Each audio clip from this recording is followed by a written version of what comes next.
now. We're going live. Going live. I'm live. Okay. Let's check it. Connection. All right. We're good. We're good, little Joan. I know. Joan's all ready to bail, everyone. Just so you know. Joan is ready to bail. Let me just check my levels here because I've been messing with the controls again. I think I'm good. Okay. Had some issues. Had some issues on another live stream. I did the Horror Me live stream on Thursday. All right. So, just while we wait to see who pops in here, Joan, go over the weekend. Weekend was kind of a bust for me. I was supposed to go to Krampus, but it was just pouring rain when I got there. Now, I got there at 2 hours ahead of time to set up, and I dithered about waiting, but it was just raining so hard, and I looked at the weather report, and it did not look good. So I said, "Hey, it's JC. Hi." So I bailed. I felt bad about it, but you know. Then I went over to my friends in Jackson, and it stopped probably about 1:30. 1:30 it finally stopped. And then it was windy. Carter Jane is here. You could turn up the tour mic volume a little bit. Let's see if I can do this without screwing everything up. How is that? Is that better? Is that loud? Too loud? Not loud enough? Do I turn it up on here? I got it cranked up here. This is my audio input capture. I'm in the yellow. So you tell me, Carter, if that's better. Little Joan is all set to bail. Little Joan all set to bail. She's back into the couch. She's really into the couch these days again. I'm not sure why. Yeah, see? She's just ready to go. Everybody wants to see you. Everybody wants to see you, you little muppet. You don't want to stay? No. I bet if people were here, if they could materialize, you would love it. JC says it's fine. Carter says seems good. Okay, we're good. All right, I got to let Joan go. Sorry. All right, say about it, Joan. Jesus, Joan. All right, I'm going to put you down. Relax. Relax. You're making this hard. Oh, boy, I almost dropped it. All right. All right, have a good night, Joan. I guess that's it for Joan. So that was about it for my weekend. After bailing on Krampus. Oh, then, no, there was one more thing. I came home, and only to find out that my town, I don't want to tell you what town I'm in, but it's a small town. That's less than 2,000 people here. But they were throwing a Winterfest that night, which I could have easily signed up for had I known about it. And then I was kicking myself when I found out, and then it started pouring rain here. And I was like, oh, that would have been a disaster too. And it rained in the beginning, and then they do their Winterfest where they light the tree and have people sing and that kind of stuff.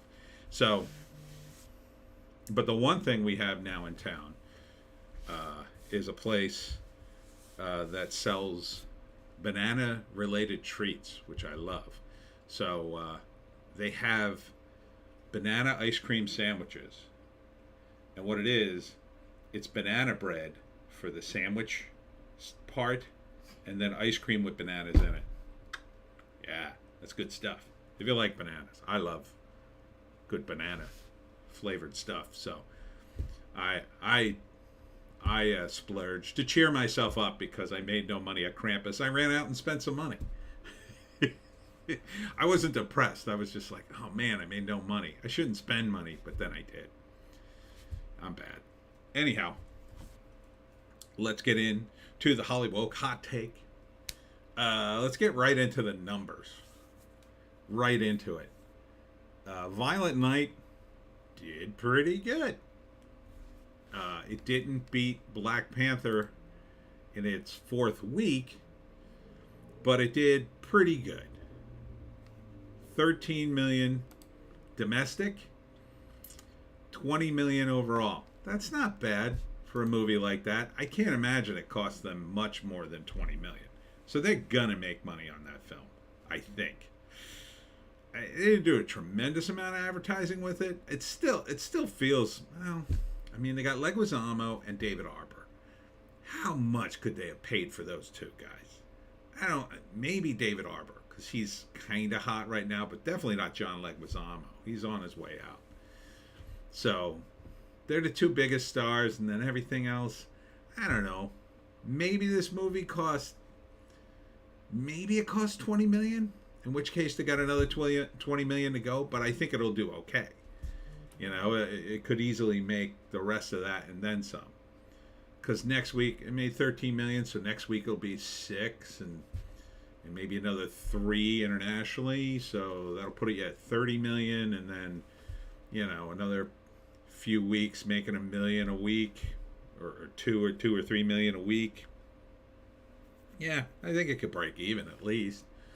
Black Panther is number one again, drops 61%, which is about what it should drop, a little more. It's at $733 million. Your guess is as good as mine how much this movie actually cost to make. I think it cost them about $500 million. I've heard estimates anywhere from $600 to $850 million. I don't think it could possibly be $850 million, but I mean, look at all the money Amazon blew, right? So I think this is probably at least break even. I think at worst this was $700 million. At worst. I think it's gonna, yeah, it looks like it's definitely gonna hit 750, right? We're at 17 million this week. Next week we'll be at like 8 million. And then it'll make some internationally. So this will be like about 750. This is about what I thought it would do, right? We talked about this. 600, 750, something like that. So no one's talking about it anymore, that's for sure. In terms of that, it dropped right off the radar. Like, no one's talking about this movie. Violent Night, no one's really talking about that. Strange World, I think they're done with that too. Phew, they got creamed on this movie. 42 million worldwide. That is not good. That had to cost them. I think it cost them like $100 million, didn't it? 80, 100 million. They ain't making this. No way. Plus the ads. No way. The Menu is doing okay. 47 million. Yeah, it probably didn't cost them anywhere near that to make this. I don't think. I mean, Ralph Fiennes. I mean, the leads are a little bit pricey, I guess. JEC, doing a bit better than I thought. Still don't think it'll do $1 billion. Oh, no way. Yeah, no way. Black Panther cannot do $1 billion. No way. They would have to keep it in the movie theaters until, you know, for the next 3 years. And even then, it'd be tough. You never know, though. They did that thing with the Top Gun where they threw a bunch of money at the advertising to push it over $1 billion, because that was important to them. JC, I heard 180 million for Strange World. Oh my God, that'll never make its money back. Then that is a bomb. The Menu, I don't know, 30 million maybe to make this thing. Maybe. I don't even think it costs that much. I don't think a lot of cool stuff happens in it. Even Violent Night, that probably shouldn't have cost that much money. Devotion, however, that cost money. I think this cost a lot of money. It had a lot of planes in it, a lot of period pieces. That is money. Not a lot of big stars. I mean, it had one of the guys from Top Gun, the new Top Gun, not Tom Cruise. I thought it would do better. 13 million is not good. That's no way that's profitable. No way. This movie had to have cost 50 million. I'm just going to ballpark it at that. With all the effects they had to pay for. No way. No way that's money. I Heard the Bells. I don't know what this thing costs. This is another religious thing from Fathom. 2.5 million. This could be dirt cheap. I don't know. Black Adam still hanging on at 1.6. What is that at? 384. The word is they were counting on China, and without that box office, I don't know. I think this movie cost a lot of money. A lot of effects. Dwayne Johnson isn't cheap. Pierce Bronson isn't cheap. So, the rest of the actors, who cares? But 384, yeah, I don't know. This could have cost a lot of money, but DC can at least pretend like it made money, I think, because I think the plan is to make a second one, and then Pierce Bronson's out in the second one, and then they're gonna definitely put the second one in China. They think. I mean, assuming there's a China to market your movie to in the next couple of years, within 5 years, who the heck knows, man? Things are going crazy over there right now. But although I don't think it's tearing down the country, apparently the government backed off, and now COVID restrictions have been lifted somewhat, but now they're going to gulag everybody who dared speak up, I think. So I wish those protesters well. Those are real protesters. The fierce, apathetic Black Queen. Yo, hello, Black Queen. Welcome. Welcome. The Fabelmans opened a few weeks ago. What are they doing with this movie? 638 theaters? There's no way. What is this? I don't know why they... Well, I have a theory of why they made this movie. My theory is that Steven Spielberg agreed to do Woke Side Story, West Side Story. And because he did that, they gave him the Fabelmans. And I think they made a huge mistake doing both. JEC, if Apple pulls out of China, they're effed. China or Apple? JEC, they haven't lightened up. They just clamped down on the internet more. Yeah, I mean, they definitely... Apple effed everybody over there because they did something with the airdrop. But I'm sure there's ways around it. I'm sure they've got tons of ways around it. The question is how much Apple's helping them, which the answer should be not at all, but I think they are. And now they're getting... Tim Cook just got pulled in front of Congress, so I got to think he's behind the scenes going, no, do not help these guys anymore. In fact, stop helping them at all altogether. I would love to see him do that, but the fact that Apple announced that they're going to start to pull out of China, that can't bode well no matter how that goes, right? If they don't pull out of China, the Chinese are going to be like, oh, you were going to pull out on us? How about paying some more taxes, you morons? And if they do pull out, I'm not sure where they're even going to go. My theory would be India, because the labor market's comparable, and they've got technology, and nobody would have a problem with that, I don't think, going to India. But I imagine that's going to take some time. Or maybe, where else are they going to go? Taiwan? I don't know. South Korea? I think India would be the logical step, or maybe Vietnam. They're pretty cheap. It's definitely going to cost them more money than China, because of the way China is. But I love to see it. I would love to see Apple completely pull out of China. I would love to see everybody pull out of China. So, Apple alone is a huge portion of their economy, says JEC. If they pull out, it would wreck their GDP. I figured they'd move to India. Yeah.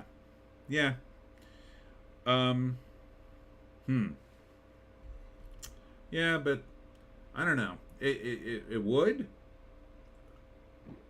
But ultimately, at the end of the day, for the communist regime, what's more important than wrecking your economy is maintaining control. If they don't maintain control, it doesn't matter whether the economy is good or not. So, because once they lose control, the whole thing collapses. So if they gotta just step on everybody and make them dirt poor for the next 30 years, they'll do it. And the problem, I think, here is too many people got their fingers in the pies over in China. And they're making a fortune. Now maybe the elites here are finally getting the message. We got to pull out of China. They're a bunch of a-holes. We'll have to make money elsewhere. But another place they could have moved to if they hadn't effed it all up is Russia and the Ukraine. They could have started building factories there. Instead, they've got nothing but war on their hands and a big mess. Anyhow, yeah, The Fabelmans I just don't get. A bad time to make it, a bad time to release it. Black Queen says, Happy holidays. Happy holidays to you too, Black Queen. JC, oh yeah, the Chinese people are screwed. But never stop your enemy while they're making a mistake. This is true. Yeah, but, I mean, maybe they'll topple the whole thing. It is a paper tiger. It would require some of their army to do something. It would require like one of their generals to make a move and maybe start shooting. And that's a big move. A lot of people are going to die if that happens. I don't think it'll be like the Soviet Union kind of just slowly collapsed. I don't think it'll be like that in China, but maybe it could be. I mean, if it was that bad, if it was that centralized that, so many people are just, we can't live this way anymore. We hate communism. Go to hell. Maybe. I kind of expect that to happen in Canada one day at the rate it's going. Black Queen says China is now Big Brother-esque country. Now? I'm pretty sure it's been that way for a while. Yeah, it's bad. It's bad over there. Back in the movies, Bones and All at number 9. Bones and All is not doing well. It's in 2,700 theaters. We're in a third weekend, and it's done $10 million. That can't be money. There's no way that's money. I mean, maybe you could discount the first or second week, but that is terrible. Now, it probably didn't cost that much to make, but JC, you pull the money, they won't even be able to keep the lights on. Yeah. Yeah, but keep in mind, too, China is still, a lot of places in China, is still a bunch of farms, So the lights go out in the cities, but in the countryside, it'll still be pretty much the same for a while. Except they won't get an internet. Or maybe they will. But this Bones and All, man, this looked terrible. The only big name would be this Timothy, what's his face, from Dune. And I gotta think he made this movie before Dune hit, so it probably didn't even cost him that much to get him. But even so, $10 million, I don't know, man. I don't think that's money. I think it probably cost him more than $10 million to make this thing. Black Queen. What about Mongolia? They had farms too. Yeah, but they're all mountains. A lot of mountains in Mongolia. They don't really have farms. I guess they have to have farms, but they got a lot of goats. It's rough country. And the Mongolians, if China starts to fall apart, Mongolia may explode because the Chinese have been oppressing them for many, many years, so the Mongolians may finally rise up and kick them out. So if you're a Han Chinese in Mongolia, when China falls to pieces, you're in big trouble, I think. Yeah, so this Bones and All, I'm glad it failed. I wasn't rooting for it. Looks like a sad, depressing movie. Depraved, to use a turn of phrase. Ticket to Paradise finally heading out. Did well. 167 million. Probably that's probably money. Top Gun still hanging in there. Look, Top Gun's in 1,800 theaters still. Jesus. Oh, I guess who could blame it? I mean, it's everybody likes this movie. People are probably going to see it twice. Yeah. 1.4 billion worldwide, ladies and gentlemen.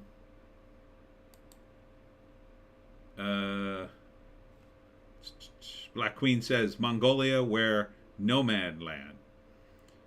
You mean no man's land or nomad land? Like they're nomads. JEC, the kids ain't into fetishizing cannibalism? Weird. Yeah. Yeah. Can you imagine being a kid growing up in this era and you go to see Bones and All because your friends are like, oh yeah, let's go see Bones and All. It's about cannibals. And then you go see it and it's about like how cool cannibals are. You'd be like, what? Even, I mean, I was a wacky teenager, but even then I would have been like, what? What is happening? To me, if somebody told me back when I was a teenager in the 80s, oh, we're going to go see this movie about cannibals, it would have been like a cult movie playing in a second-rate theater, second-run theater that was showing like, you know, Texas Chainsaw Massacre and fresh. What was that movie?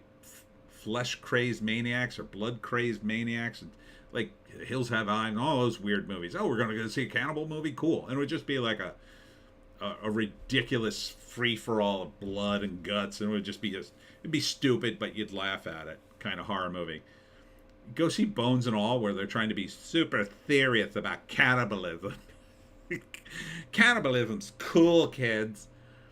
Yeah, I just can't imagine coming out of that theater like, what? In a mainstream theater, nonetheless, you know?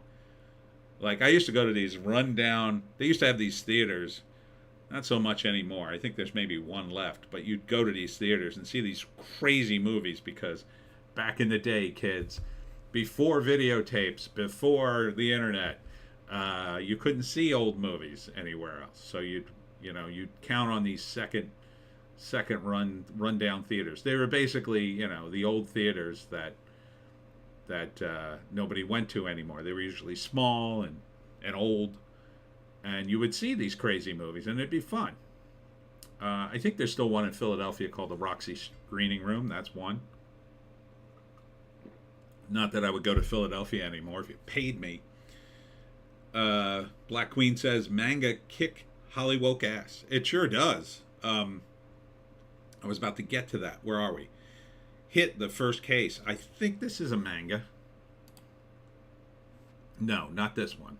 But that didn't do well. But the quintessential quintuplets movie, yeah, that it got released at all here. I mean, it hasn't even made $1 million, but that it's got a release at all? That's crazy. From Crunchyroll? JEC, I'm thinking some of that money they're sending to the Ukraine, they're kicking back to theaters buying Top Gun tickets as a propaganda tool / bailout Hollywood. Yeah. I wish some of that money would come back, but I think that's just hopeful thinking at this point. No, it's all, I'll tell you exactly where the Ukraine money's going to. It's not going to Ukraine. What it's going to are the companies that are going to send crap to the Ukraine, right? So all the companies that make the weapons, when they say aid to the Ukraine, they're handing it to companies who then build weapons and then they ship the weapons. They're handing it to companies who make like MREs and, uniforms, all this other crap that we're sending over to Ukraine. Because what it is you make the profit on the stuff, right? You make the stuff that gets sent to the Ukraine and you make a huge profit. It's the government buying it, so they're total idiots when it comes to buying stuff. If you've ever seen our government buy things, we pay like $500 for a toilet seat, some ridiculous sum, and then we ship it over to Ukraine. And the company making the toilet seats make a huge profit because they sold like 10,000 toilet seats to the Ukraine or some stupid thing. And then somebody in Congress is getting a cut, and then another guy's getting a cut, and everybody's getting a cut. That's what it is. So, yeah, I know you're not serious, but she said, still on the list. Another movie that tanked. What the hell did this make? Shouldn't even have made this movie. Way too soon. Yeah, it's not even making $10 million. Come on. This movie cost a little bit of money. I mean, they were shooting it in the modern day. They didn't really have any stars in it, but it looked like they spent some money on it. They kind of had to make it look like they spent a little money. Lyle Crocodile's still there. Chosen, another religious thing. I guess these religious things are making money. The Banshees of Inisherin, which I really wanted to do well. 18 million worldwide. I don't know.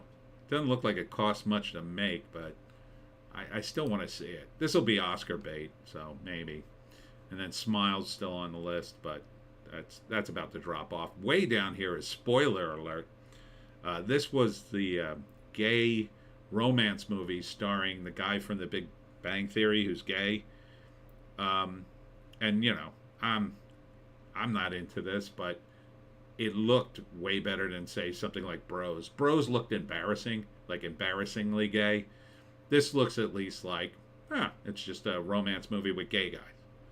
It's based on a book, so it seemed to be at least a dignified gay romance, as opposed to whatever the F Bros was. Guys involved in orgies.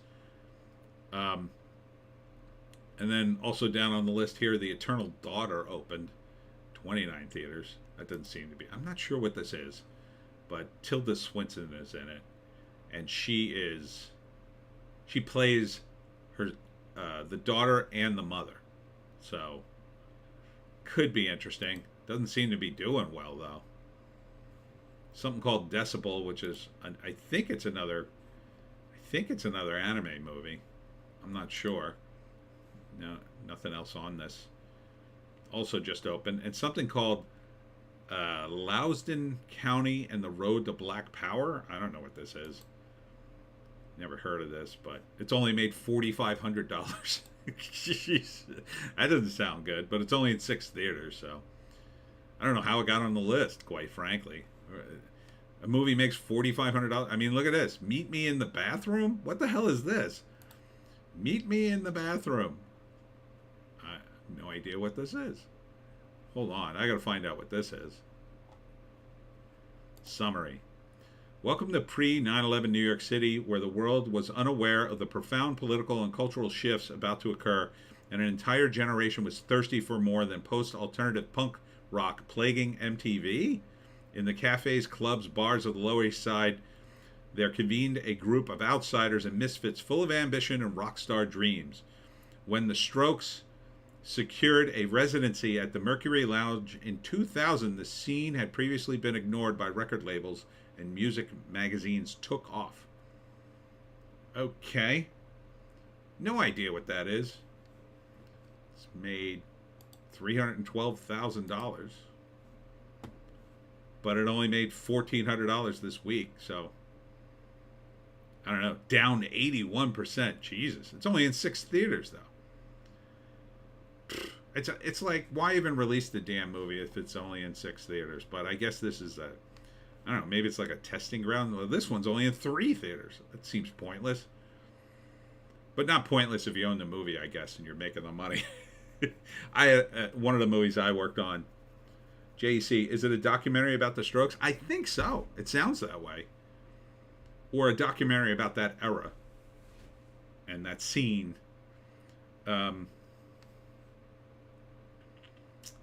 But I knew a guy who he had a movie, and he would just take it to theaters and show it and split the money with the theater. I mean, you actually can do that. So if you make a movie and you own it, yeah, just go to the theater and say, hey, show my movie. And then you split the money, and hopefully people go see it. It's crazy, but it's true. And he made some money doing that. I don't know how much, but if I had to guess, probably like $1,400. This sounds about right. Maybe a few $1,000s he made. JC, or a movie about the Strokes. I'd wish that the Strokes' first album was really good. Um, yeah, I'm not sure. Meet me in the bathroom. Here, let's check it out on IMDb. Seems like a weird name. Is that one of their songs? Came out this year. Is that the Strokes? I think so. Yeah, it's a documentary. Okay. An immersive journey through the New York music scene of the early 2000s, a new generation kickstarted a musical rebirth of New York City that reverberated around the world. Did it? Um, I guess that was back when you could walk around New York City and not get mugged and stabbed. That's when I went to New York City. It took me a long time to reach the point where I felt safe and comfortable going into New York City, and now like I'm back in the mode. I don't want to go to cities. Like when I was a kid, like a real little kid, uh, New York was like it is now. JC, yeah, I think "Meet Me in the Bathroom" was one of their songs. Oh, okay, yeah, that sounds about right. So like in the '70s, I went to New York City when I was a kid. I don't know why, but my folks had to go to New York City for some reason. I remember walking around, and I wasn't scared. Obviously, I was a little kid, but it was it was crazy. It was like vendors on the street selling watches and stuff from like folding tables and like rundown Times Square. It was like, the Joker movie. It was crazy. I mean, I didn't feel unsafe then, but then looking back on it and reading about the era, I was like, oh, it was very unsafe. I don't know why we went. I forget why. So, but we didn't go. I think we went once or twice. And then when I was like a teenager, we would go to Philly, but it was always a little sketchy. It wasn't too bad in the '80s. It had gotten slightly better, and it slowly got better. And then by the '90s and the 2000s, it was fine.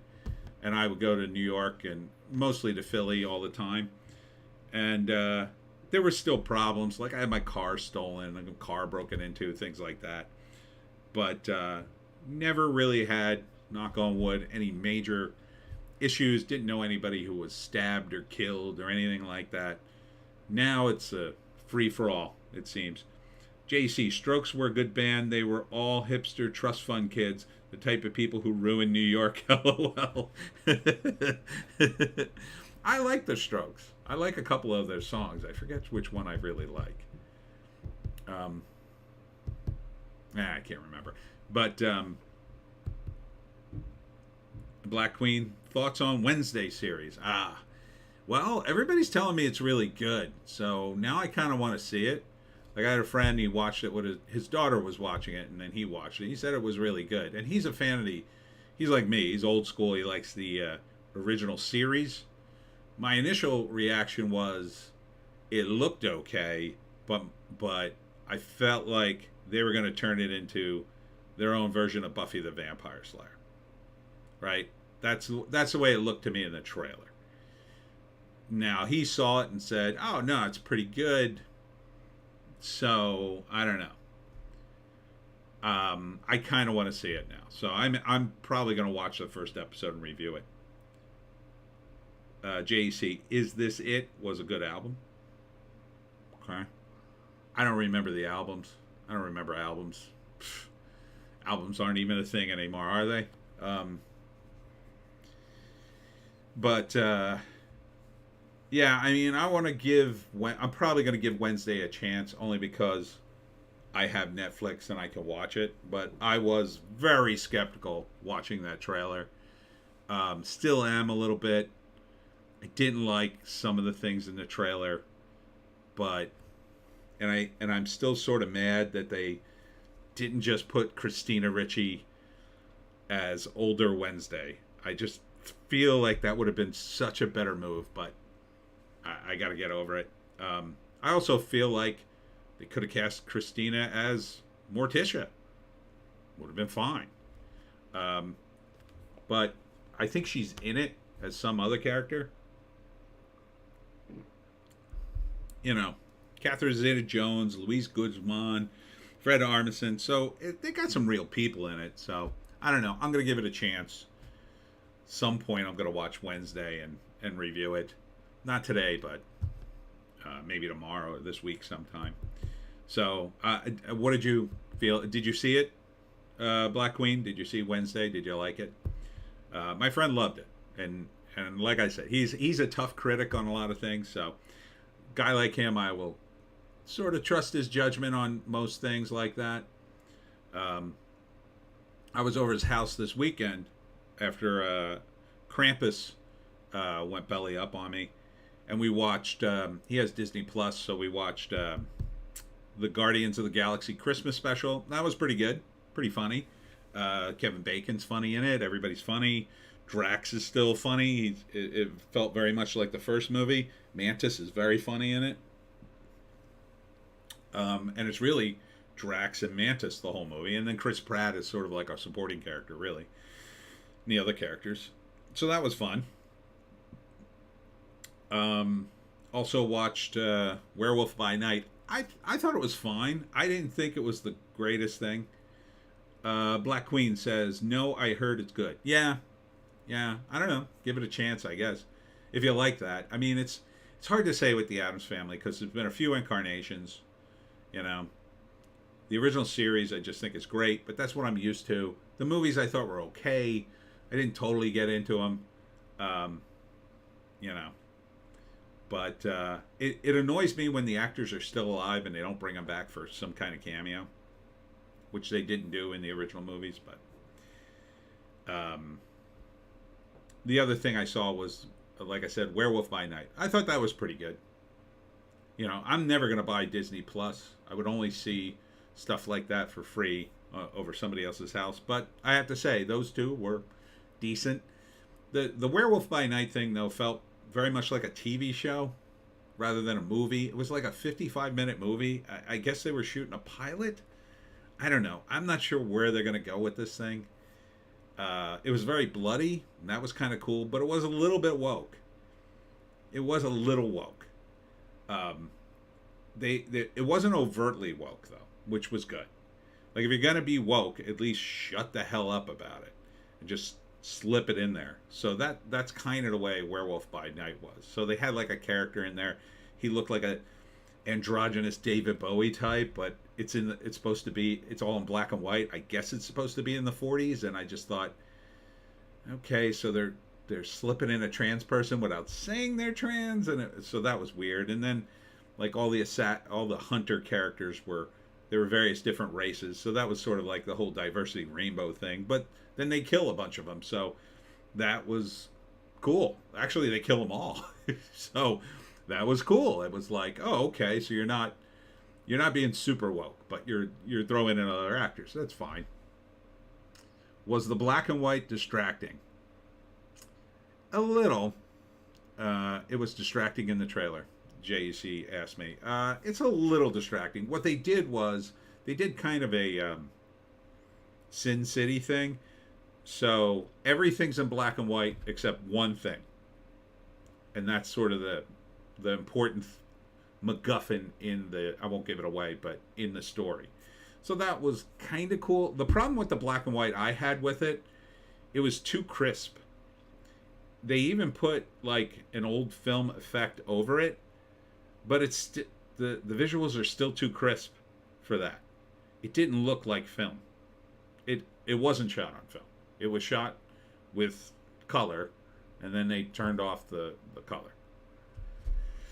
They may have done the makeup like they did in the 40s. You know, like in the 40s when they're shooting black and white, the makeup's different because they would want to lighten up your face a whole lot, so it would sort of pop on screen because it was black and white, and you had to worry about the contrast a lot.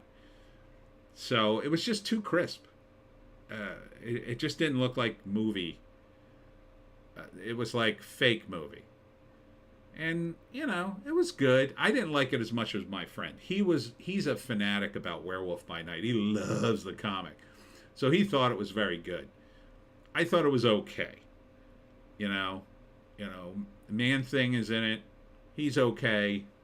they never really used Man-Thing very much in the comics. So the idea with the Werewolf by Night is they're relaunching all the Marvel stuff for the dark phase or dark universe or whatever the hell. Like all the dark supernatural characters they're trying to do. Can it work? Meh.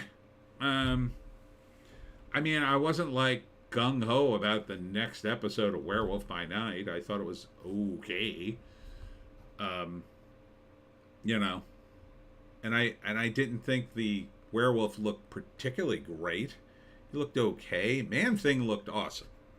The werewolf looked okay.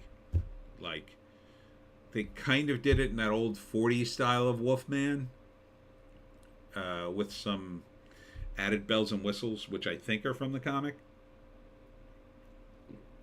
And apparently they created this hunting society and this other character just for the movie, and I don't know.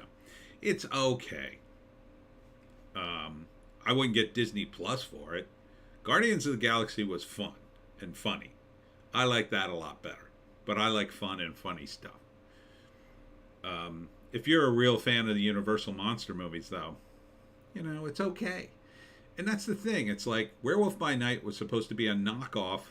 It was basically the comic book guys doing the Universal Monster movies. They did Werewolf by Night, Morbius, and Tomb of Dracula, and they probably did there was probably a Frankenstein in there, I'm forgetting, and the Mummy or somewhere.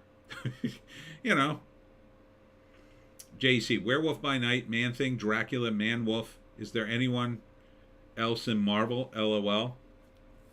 I'm sure there is, but like these characters they were popular kind of, excuse me, I'm going to sneeze, for like 10 minutes in the 70s. And out of all of that, really, it was Dracula. The Tomb of Dracula was very popular. JC, Son of Satan, I guess. Yeah, that was never that popular. I mean, like, maybe for a brief shining moment, but Werewolf by Night was maybe number 2, and Mobius was kind of popular, but like a lot of this stuff was only popular because it would end up in Spider-Man. Like Spider-Man, Man-Wolf story kind of did well. I remember that. And the Morbius kind of saga stuff, that did well. But I think that was more cool because Spider-Man was in it. Tomb of Dracula was hype, says JEC. I don't know. I mean, Dracula's, it's an IP that's very well known. So I could see it doing well. I could see the numbers being good. It's horror, and horror comics always do well. They always do well. So, but yeah, it's like they're not doing a Tomb of Dracula that I'm aware of yet because Hollywood kind of can't, because it was the comic guys aping the movies. Now the movie guys want to do the comics, but what's the point of doing another Dracula thing? What's the point? Unless you're going to do Dracula versus the Marvel heroes, which is fun, but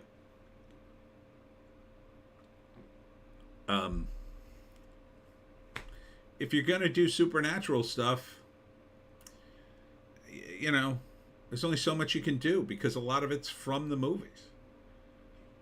Son of Satan, I don't think they're going to do. That was all 70s, early 80s stuff.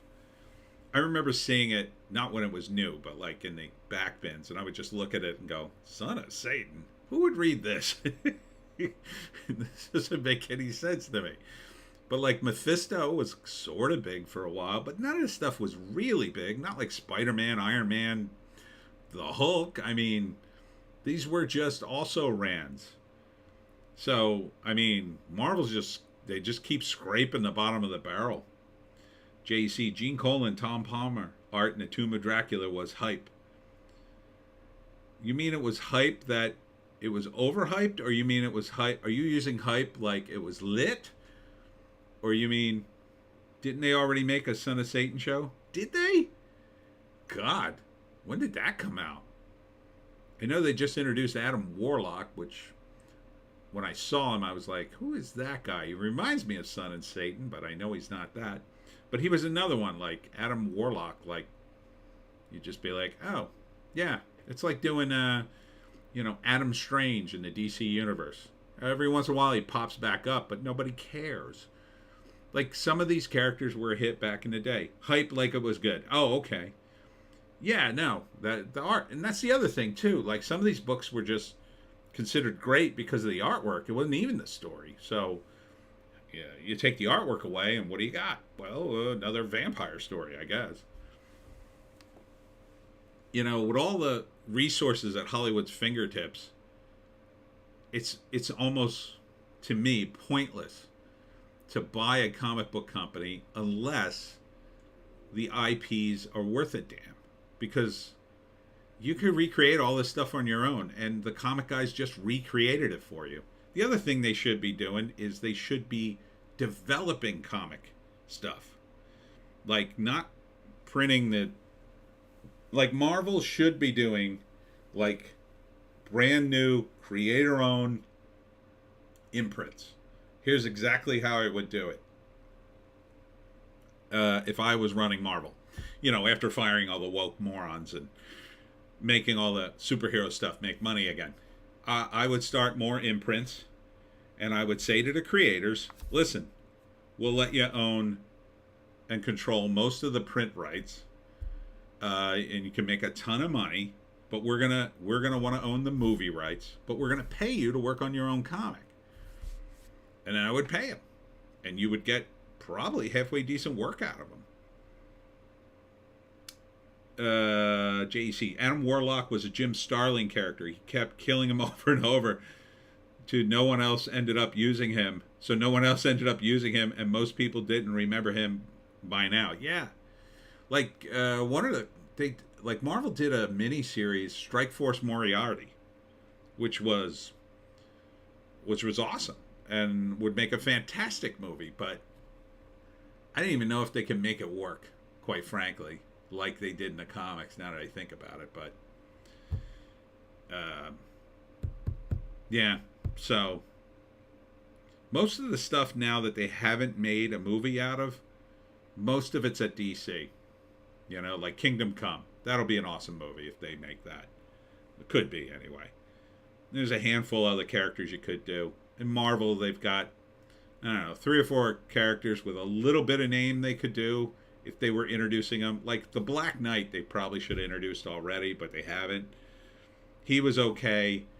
They probably could introduce him now with all these supernatural characters, though. He would be good to throw in the mix. Hercules over at Marvel could be thrown in. He'd be fun. There's like a handful more, but most of it's. But DC still has some fairly decent sized characters that haven't gotten their due. But until they can purge all the woke crap, doesn't matter. Doesn't matter. Too much woke crap. Black Knight, says JEC. Black Knight is like Z-list character, LOL. He was kind of big in the 80s. He kind of was big because he had a cool origin. Like, he was the descendant of the original Black Knight. So, like, generation after generation becomes the Black Knight.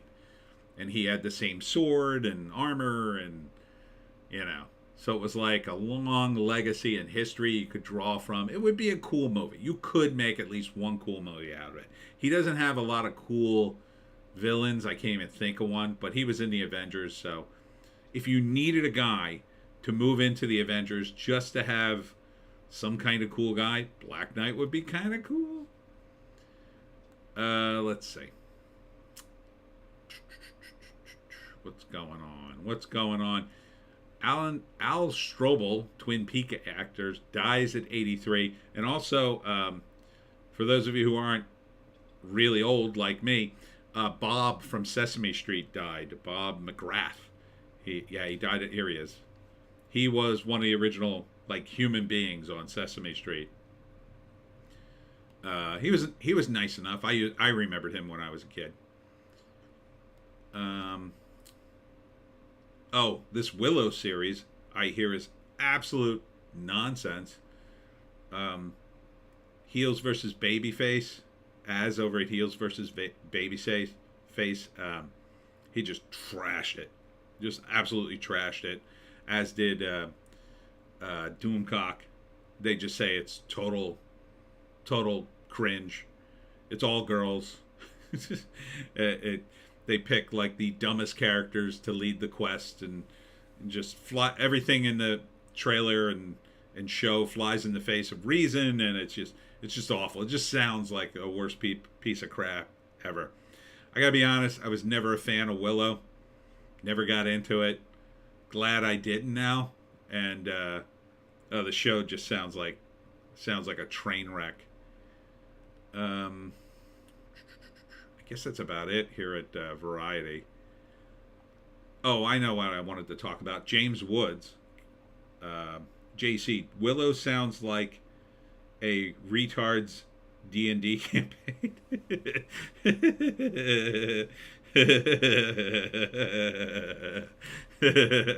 Yes. Yeah. Yeah, it's just dumb. It's just dumb. Not even. I mean, like, let me tell you, kids, playing Dungeons and Dragons back in the day was cool. Because you'd, like, murder people.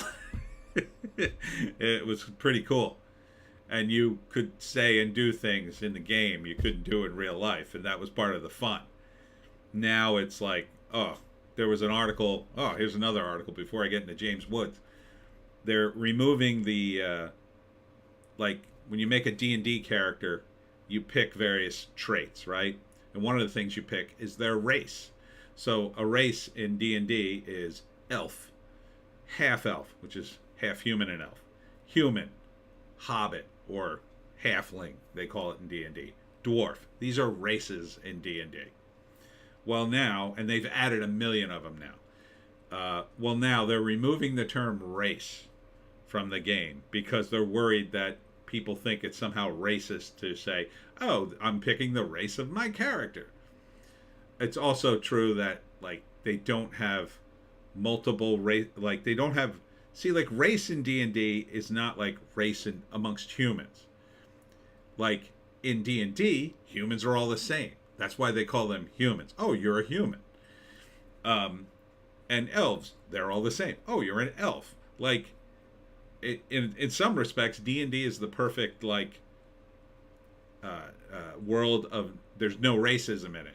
Because it's not about the color of your skin at all. So, in that respect, yeah, D&D never had any, you didn't get into an argument about racial things in Dungeons and Dragons. Unless it was like an elf arguing with a dwarf. But even then, it was just all in good fun because that was just a callback to Lord of the Rings and Gimli and what's his face arguing with each other. That's it. That's all it was. So there was never like, oh, let's talk about race, everybody. No, it was like, can we go kill orcs now? Can we go slay the dragon and get a bunch of cool stuff? Like, that was the game. Now, you could argue that running around murdering things is not good fun, but it's all fantasy, so who cares? You know, we would do all kinds of fun stuff in D&D, and weird stuff would happen. So like one time, I had a friend. I was the DM, and I had this dungeon where the evil lich, which is this undead sorcerer, was down in this basement. And the characters had to go down in the basement, and there was a spiral staircase that went 200 feet down to where he was. Because it spiraled down into a cavern. So for the first, like, I don't know, 40 or 50 feet of the spiral staircase, there was a wall around it. But then about 100 feet up, there was no wall. It was just the stairwell with no handrail. Because it's D&D. It's medieval time technology. No safety. So my friend, who was the paladin, decided, oh, we can get down this staircase fast. I'll ride my shield down. So he rides down about 80 feet, and then the sides disappear, and he goes whee off into the basement he gets knocked unconscious, and the Lich King is like wailing on him by the time the characters get down the stairs. It was fun stuff like that.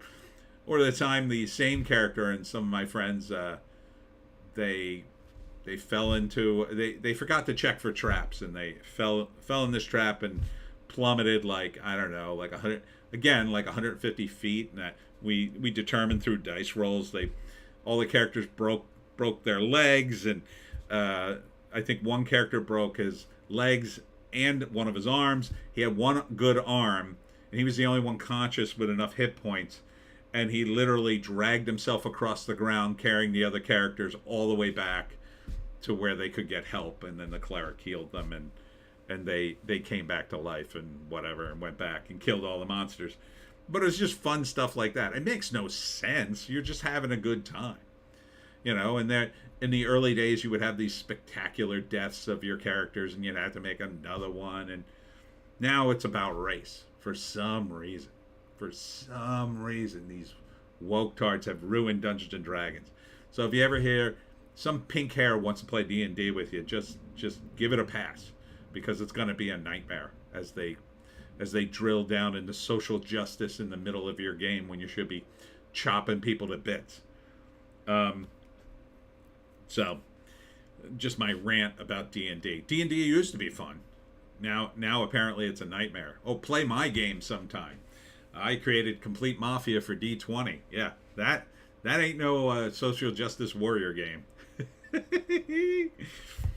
But I wanted to talk about James Woods. There was an article. I don't know where it is now. James Woods he was kicked off of Twitter. You may or may not remember. I don't think it's here either. He was kicked off of Twitter, and for I think about 2 years, and now he's back. And now the Twittergate files have been opened, and he was prominent in one of the releases where they have the emails where they basically requested that James Woods be removed from Twitter, the DNC, and now he's suing them. It's going to be glorious. It's going to be absolutely glorious. I can't wait for that lawsuit. It's going to be great.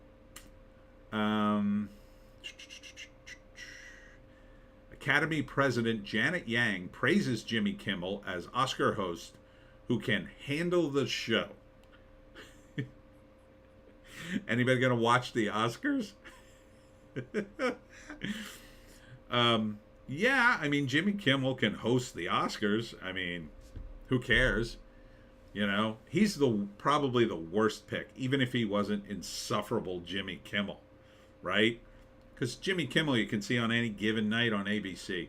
Why the hell would you want to tune into the Oscars to see Jimmy Kimmel? I guess if you're a Jimmy Kimmel fan. I can't get enough of Jimmy Kimmel. I watch him every day. If only he was on an award show for 4 hours and I could stay up all night watching him. Well, now you can. Yeah, I don't have any interest in the Oscars or Jimmy Kimmel. The only time I watched last time I watched the Oscars because Seth MacFarlane hosted.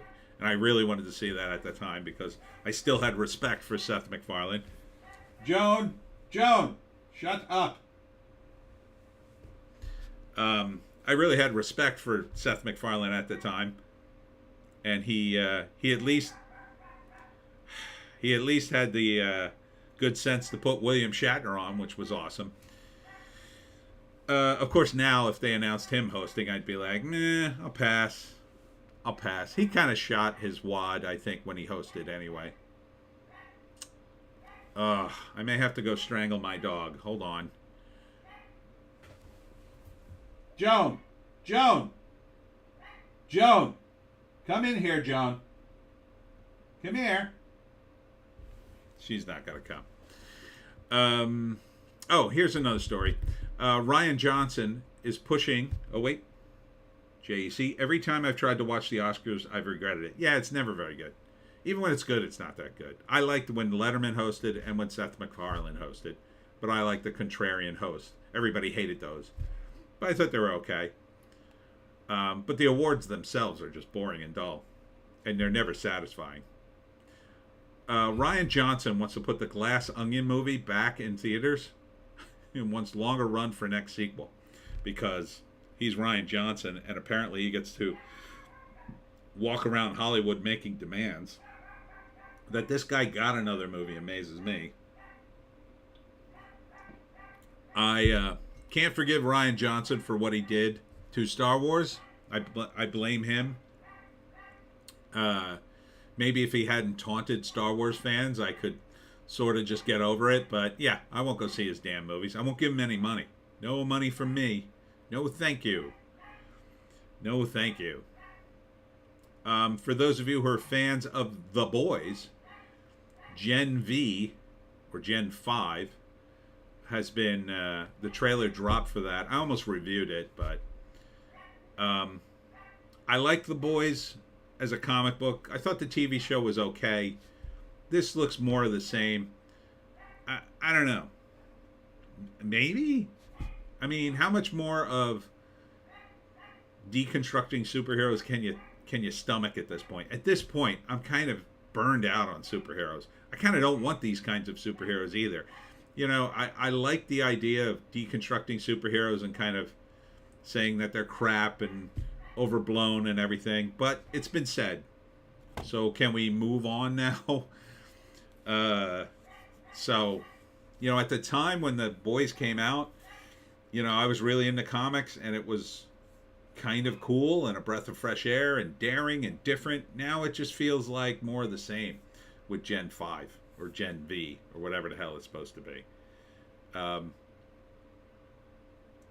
good, she stopped. I don't know why she's barking. I don't know why she's not stopping.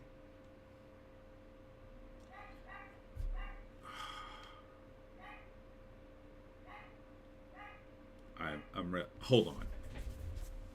Joan, stop barking. Damn it. Be right back. Joan.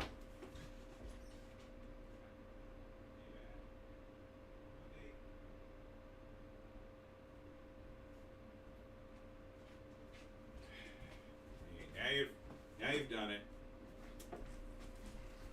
Here, now you gotta sit right here. No more barks. No more barking. You can sit there the rest of the show now. JC, I never liked the art in The Boys. Never read any of it. Really? You didn't like Derek Johnson? I thought he was fine. I like that kind of art. It's nice and crisp.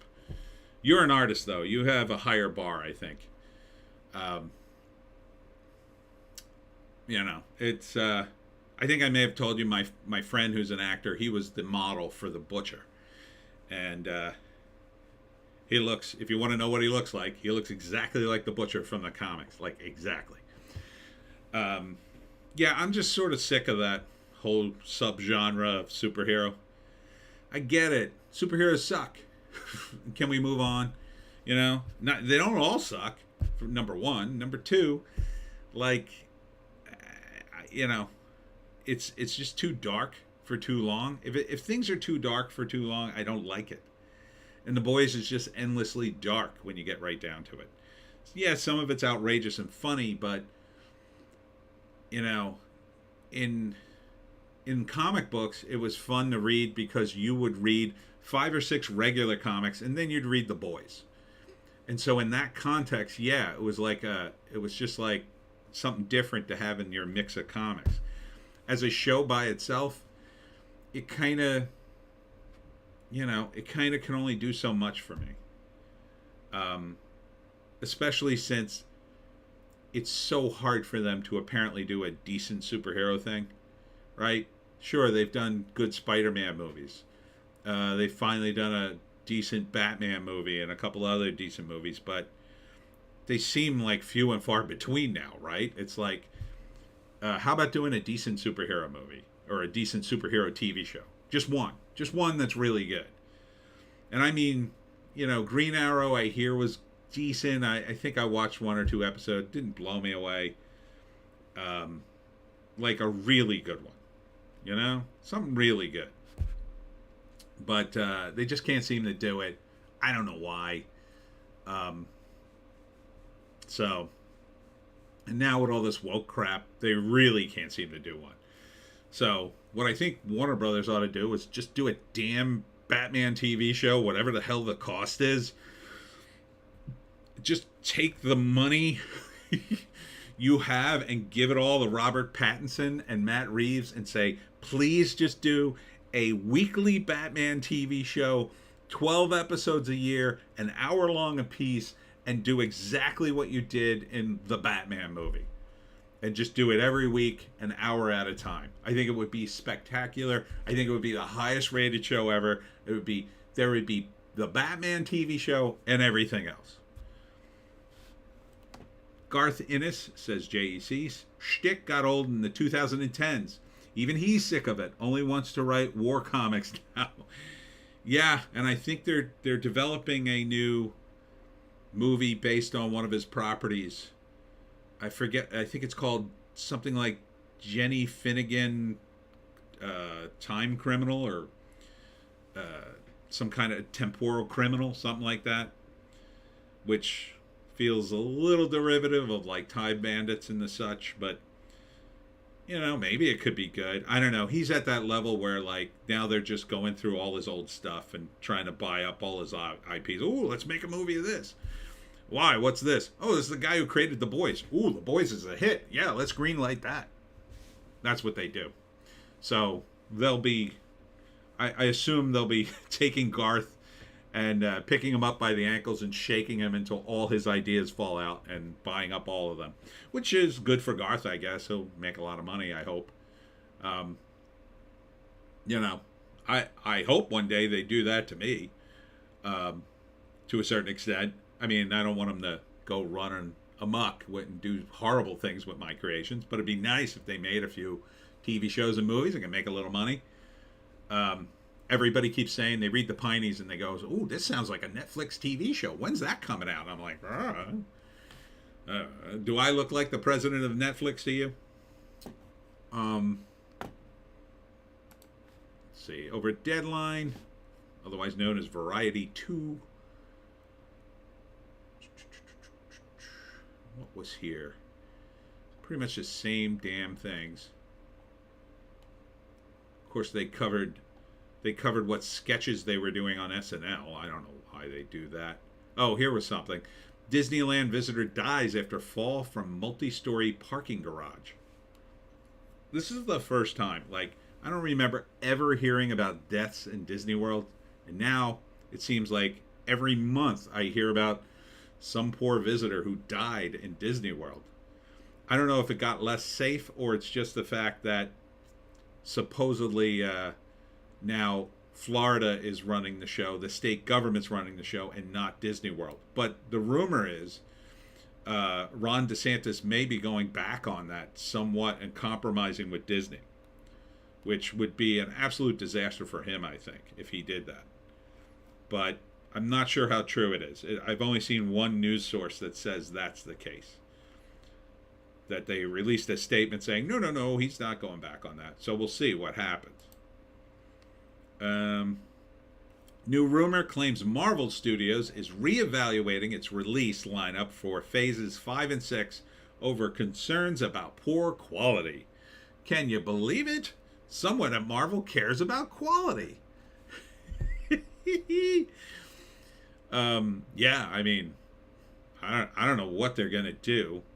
I forget where I read it, but now they're saying JEC. I remember that time an alligator ate a kid at Disney World. Yeah, I was just thinking that as I was telling that story. Yeah, I was like, yeah, the alligator thing. That was bad.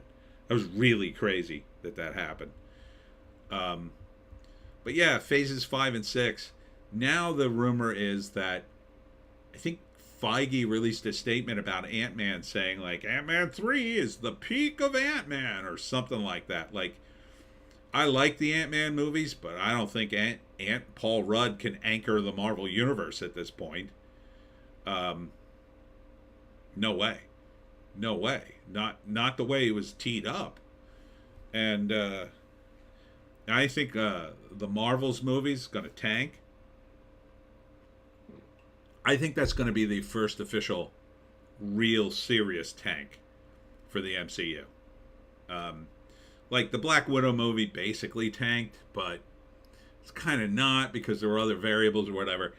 I think, Quantumanium the third Ant-Man movie is in danger of tanking, quite frankly. I like Ant-Man, but I think a lot of other people don't.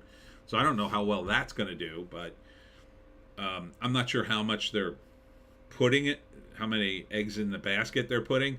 But for the Marvels movies, I think they think it's going to be a giant, giant hit. Oh, and I don't think it's going to be a hit at all. Because it's going to be Captain Marvel, insufferable Captain Marvel, along with Ms. Marvel, which did okay on Disney Plus. And then they're introducing, I guess, Black Captain Marvel. Because I guess it's the black pilot from the first Captain Marvel movie gets superpowers. I guess she's supposed to be the black Captain Marvel from the 80s. There was a black Captain Marvel from the 80s, which I kept saying when Captain Marvel came out, why didn't they just say, they wanted to be woke, why not just bring back black Captain Marvel? She was fine. JEC, Ant-Man's movies already feel like sitcom episodes. Yeah, they kind of are. That's kind of why I like them, I guess. You know, because I like that Paul Rudd's character was a criminal and then he has to sort of do all this stuff to regain everybody's trust. I kind of like that character arc. And I like Michael Douglas and his role as Hank Pym. And but yeah, I'm not so sure. I want to see the Ant-Man movie, but I know few people who do. JC, never had anyone talk about Ms. Marvel. Looked like a kid's show, so no one bothered. Yeah, it did okay. Like, it didn't do as horrible as everyone was predicting, but it didn't do great. I mean, it's just sort of there. It certainly wasn't a launching point for anything, and certainly not worthy of a movie. No. It was like, I believe Disney thinks they can just keep astroturfing these hits, and there are hits, and there are things you want to be hits. I think Ms. Marvel, they desperately want it to be a hit. It's just not. It's okay, I guess. I mean, it didn't completely crash and burn, but you're gonna put that character and say, oh, this will carry a movie, even with Captain Marvel. Captain Marvel, the only reason, let's be honest, the only reason anyone went to go see that movie is because it was the tee-up for Endgame. That's it. That's the only reason people went to go see it. They had to go see it. Now Endgame is done. There's no reason to see Captain Marvel. And in fact, Brie Larson has done everything in her power, I think, to make herself unlikable to the audience. So what are you going to do with that? So you got unlikable Brie Larson. You've got a mid-level kid show that a few people watched. And then you got a new character nobody even knows. This is going to be, oh, Ms. Marvel, so I got to go see that. Yeah, I guess the Marvel stands will come out for it. But, it's not going to be like Black Panther. Like Black Panther, I think people felt obligated to go see it in a lot of respects. Just because it's like, Chadwick Boseman, I really wanted it to be him, and I feel bad for him, so I'll go see the sequel to the movie and see the tribute to Chadwick Boseman. I think that was a huge part of it. There's nothing like that in Captain Marvel. Nothing. And it's not even Captain Marvel. It's called The Marvels. Who cares? I don't think there's anyone who cares about that. They're getting further and further away from the actual comic books that people read. Oy. And here's another idiotic thing. Rings of Power recast Orc leader Adar for season 2. Former actor Joseph Maul explains he wants to explore characters and worlds. New characters and worlds. I don't even know what that means, but this talk about rearranging the deck chairs on the Titanic. OBG70, hello. Welcome. Recasting Adar? You're going to recast Adar? For what? Yeah, Adar was the problem with Rings of Power, everybody. You know what? It would have been a great show. It hadn't been for that orc leader. Yeah. All the racial components, that all would have went down great if it hadn't been for Adar. Carter Jane, I thought we were never going to see Captain Marvel again. Yeah, one can hope, right? One could have prayed and hoped that Captain Marvel would have been struck from the lexicon and never spoken of again. Nope, apparently they think they can bring her back and make it work. They want to do female Avengers. That's what they really want to do. They desperately want to do all female Avengers. I hope they do it because that'll tank. That'll tank. That'll so tank. You won't be able to jam enough good characters, except for Spider-Man. You jam Spider-Man in it, you might save it, but female Avengers, no. I'm not seeing that. I'm not seeing female Avengers. They might as well call it that. I think that's what the next big movie's going to be. Did I see it? I saw a movie poster for it. I don't know if it was for real or not, though. It had like every Marvel character currently in the mix. But other than and Spider-Man, Tom Holland's Spider-Man was right up front. Everybody else was like, eh. And I say that even though I like Ant-Man, he was on a poster. But, you know, it had all the Marvels. It had all these characters that people just go, meh. Arden is here. Hey, Tony and Joan and chat. I've been here the whole time and I just haven't chatted until now. Sneaky. And I'm just about wrapping up. Let's see. I think that was it on Bounding. Bleeding Fool. Lance Reddick is in Ballerina, which is a John Wick spinoff. Arden. Also, don't forget to smash that like button as if it owns you money. LOL. Thank you, Arden. I'm so sick. I'm gonna say it. I'm sick of John Wick. I'm sick of John Wick. Like spinning this off into its own world. It's too much. Too much. John Wick 4 is too much. Quite frankly. I mean, I like Keanu Reeves. I like the John Wick movies in general. But I like feel no impulse to go see them because like the story wasn't there in the beginning. It's not like they set it up to be a franchise. They had to kind of work their way back into it. So, I mean, I love the first one. The first one's great. Second one's okay. I don't think I saw the third one, but they kind of start to blend in together after that. That's the problem. You know, you got the fourth one coming out. I mean, how many are they going to do? Seriously. And like they're making different versions of this all the time. I mean, it's the same damn story. Oh, you're a hitman, but, you know, he's been pushed too far. He's actually a nice guy who murdered people. But now he doesn't want to murder people anymore. Oh, I'm a really nice guy. Didn't you murder like 100 people? Yeah, I did, but that was just for money. And they were all bad. I mean, hitman is, you know, you would think like hitmen, serial killers, like all these things, like, you know, you walk down the street, yeah, you'll probably run into a hitman or a serial killer. They're just so unrealistic, and I get it. You know, you're suspending your disbelief for a movie, but my God, there's like 1 million hitmen running around the John Wick universe. There's like too many. It's a very similar problem with superheroes, right? Too many superheroes. There's just too many of them.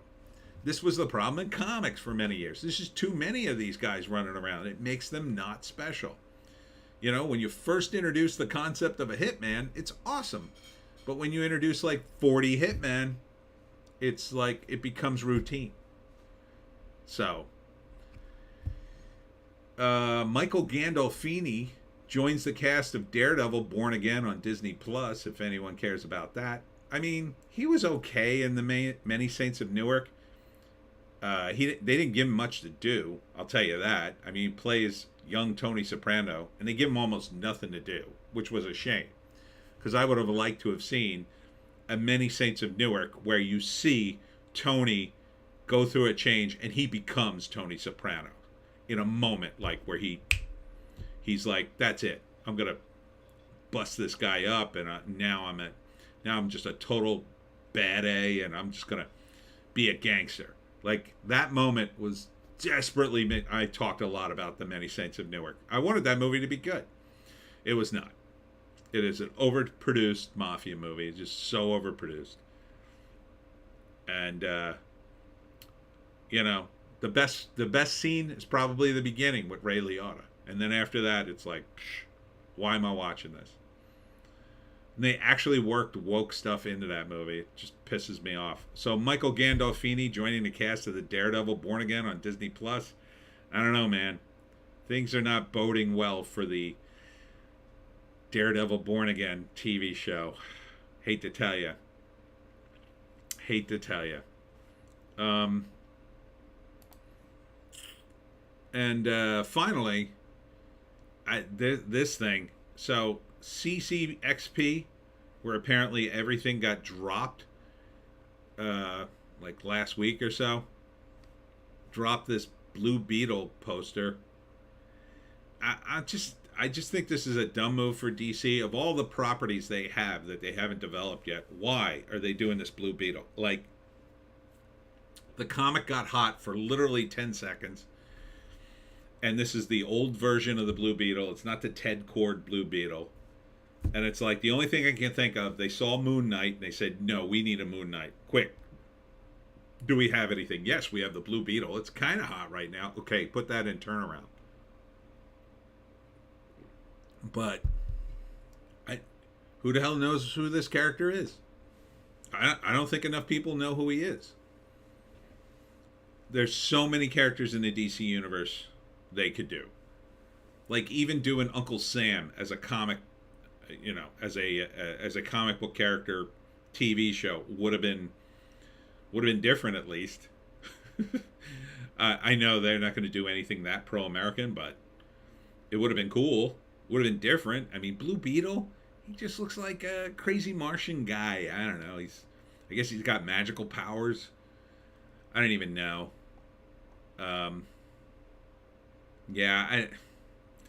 But, you know, James Gunn, I think he does real well.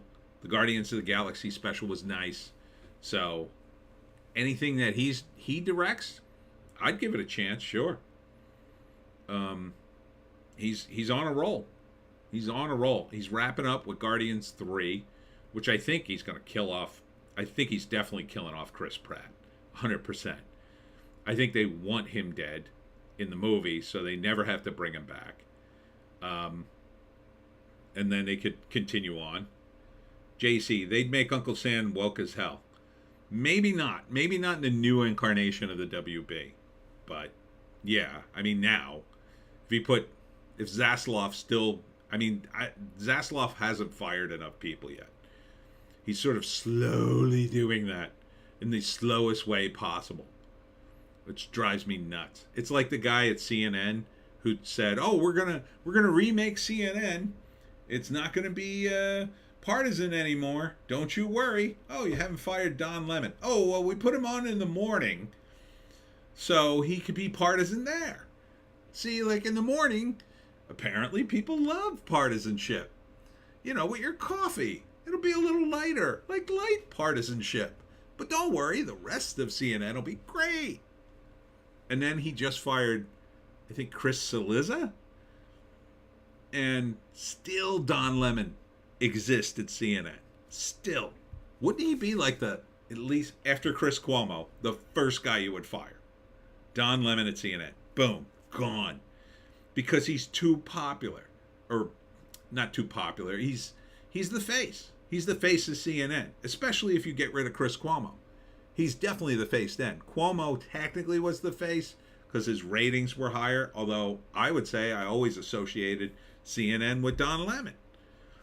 So I think he was on longer, wasn't he? Wasn't he already on CNN before Chris Cuomo came in? It's like, why wouldn't you get rid of him? He still won't get rid of him. He must have a really good contract. They don't want to pay him out. It must be too much money. But they're dying. JC, just pull an Elon, fire everyone 1 week, and then start dropping all the skeletons for the ratings. Yes. Yes. Excellent. Excellent, JC. I would put you in charge of CNN. Yes, that would be the perfect thing to do. And then you would regain your credibility. How much credibility has Twitter regained just thanks to Elon? And now dropping the Twitter files? Oh my God, he's got so much credibility now. And Twitter as a platform has regained. That's why everybody in the mainstream press is screaming bloody murder. They can't compete with that. They absolutely cannot. When you can finally go to Twitter to get your news, like actual news, or at least not even news, but like a fair and balanced discussion, who's going to watch CNN? The question is, see, LA, all the journalists, all these people have been using Twitter for years to gauge things, to report on stories. The big question is, are they going to do that now that it's no longer an echo chamber for leftist morons? I think they're lazy enough to continue to do it. JC, Elon is basically telling us that what we knew already can't gaslight us about what they did anymore. Yeah. Yeah.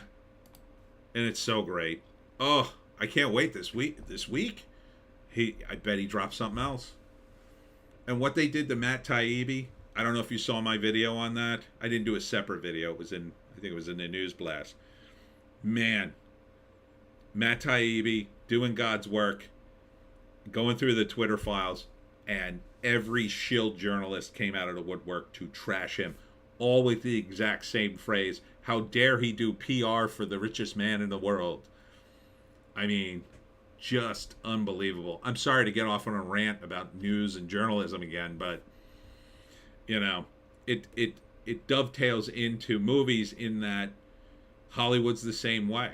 And they kind of see, the thing is about telling stories, you have to tell from a point of truth. Especially if you're doing comedy, you have to have a shared experience. But if that shared experience isn't reality, nobody gets your jokes. That's why Saturday Night Live sucks now. It absolutely sucks. There's no shared reality with the audience. They're living in their own bubble reality. So only the people, Stephen Colbert, same thing.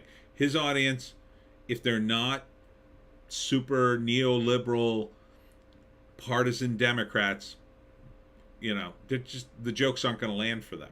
It's going to be like, that's not true. You're going to watch the show, go, that's not true, or that's a ridiculous statement. It's just annoying. That's what they've become. And so to fix comedy, in some respects, you have to fix the overall narrative, which is being driven, it's like a self-turning sort of spiral here. Like the narrative drives something, the comedians pick it up, which drives the narrative, which is talked about on Twitter, which drives the narrative, and on and on. So Elon's kind of broken that. Now some truth gets out on Twitter. Will it get out to Hollywood and all these places, or will they just ignore it? They can ignore it for a while, but at some point, like, what are they going to talk about? What are they going to joke about this week?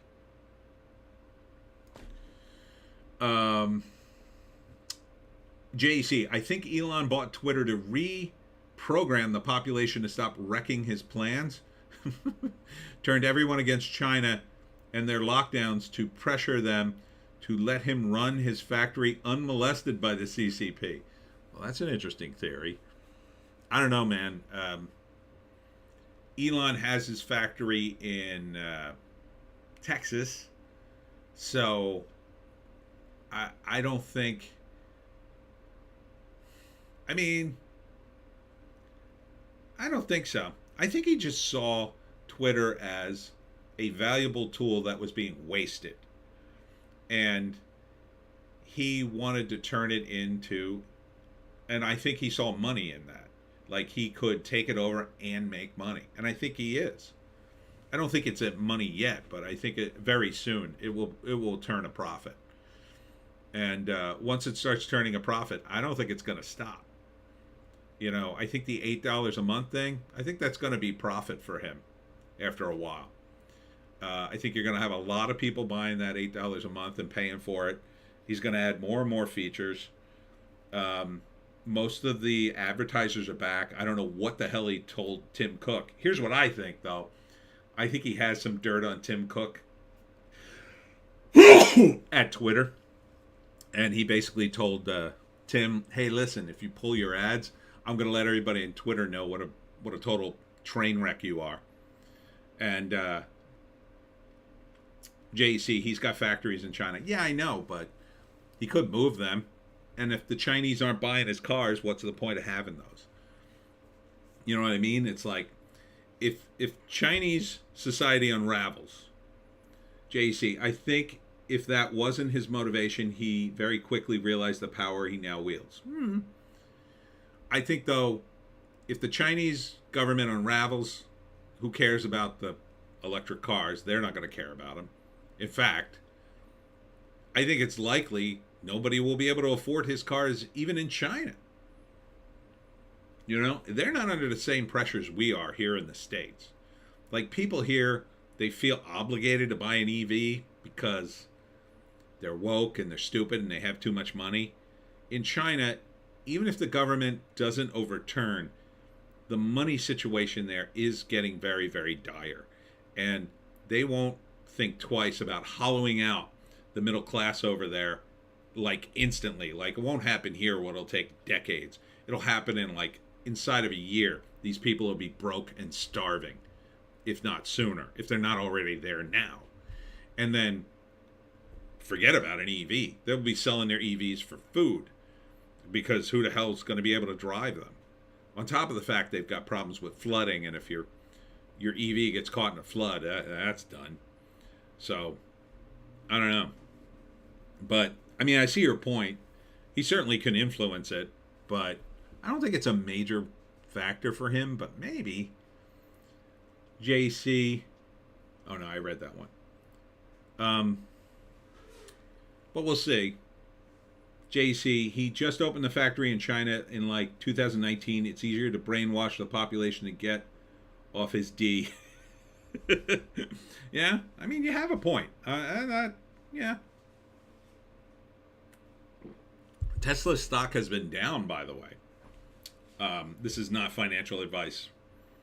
I have like a tiny bit of Tesla stock, but it's been down.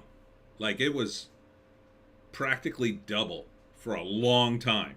Now it's down below what I paid for it. And so it's not doing well. And it may be that, yeah, I mean, he may have to find other avenues to sell his EVs because the U.S. government now hates him and they're going to screw him here. And the only place he'll be able to sell cars would be China. And then at some point they're going to turn around and go, hey, stop selling cars in China and we're going to break you. But who knows? Whatever he's doing at Twitter so far seems to be working out pretty well. I think he should bring back Alex Jones at some point, but beyond that, I think he's doing pretty good overall. I just can't wait to see the rest of these Twitter files. In China, car companies make more money from the government in handouts than they do actually selling the car. Oh. So they just make the cars and leave them out in fields to rot. Wow. Well, that's no good. Another reason the Chinese government might actually collapse. It might actually happen. I would love to see it. I think it would be the height of irony, right? Like the Chinese collapse as a government, and then, yeah, we're done with communism, and then the U.S. is standing there next to them going, no, you were doing great with communism. Go back to that. Everybody in the Biden administration, no, we love the communism you were doing. We're trying to do that. Why have you stopped? Hopefully the Biden admin will be gone by then. I don't want to turn this into a political thing.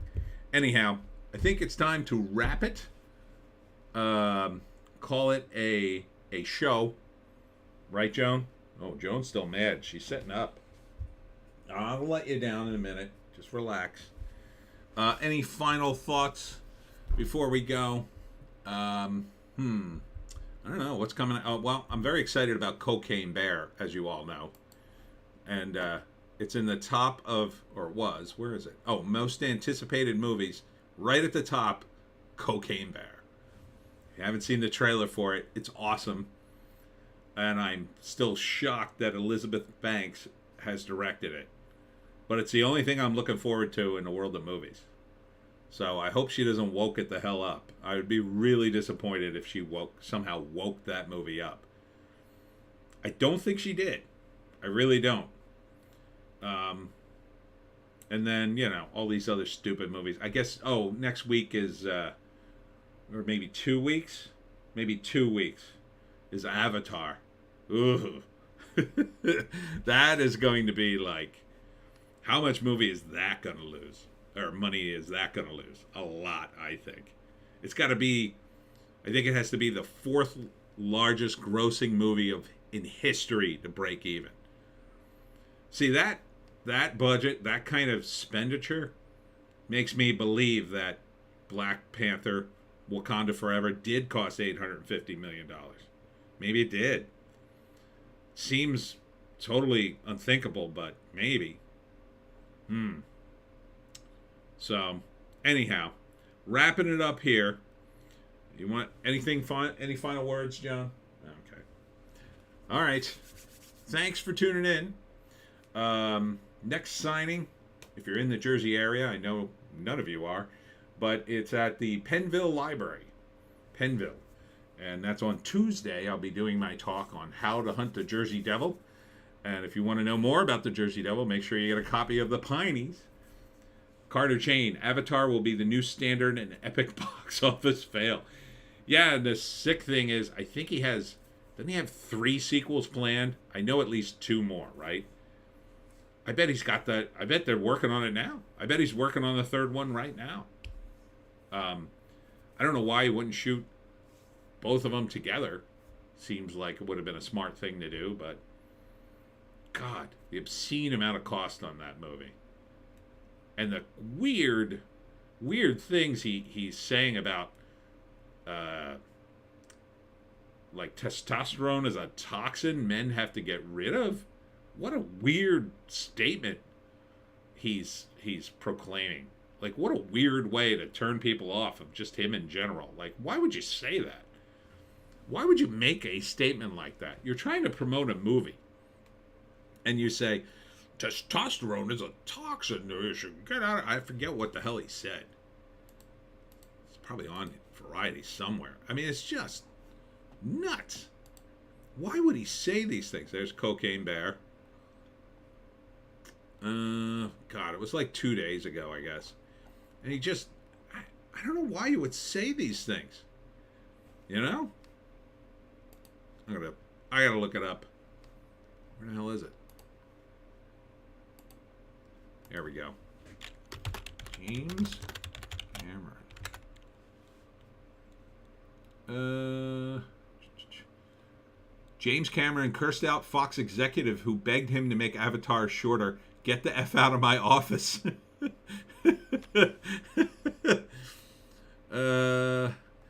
Avatar Way of the Water on track to open 150 million, 175 million. That's not enough. Avatar is so expensive it must become the 4th or 5th highest grossing film in history just to break even. Makes no sense. Where the hell's the...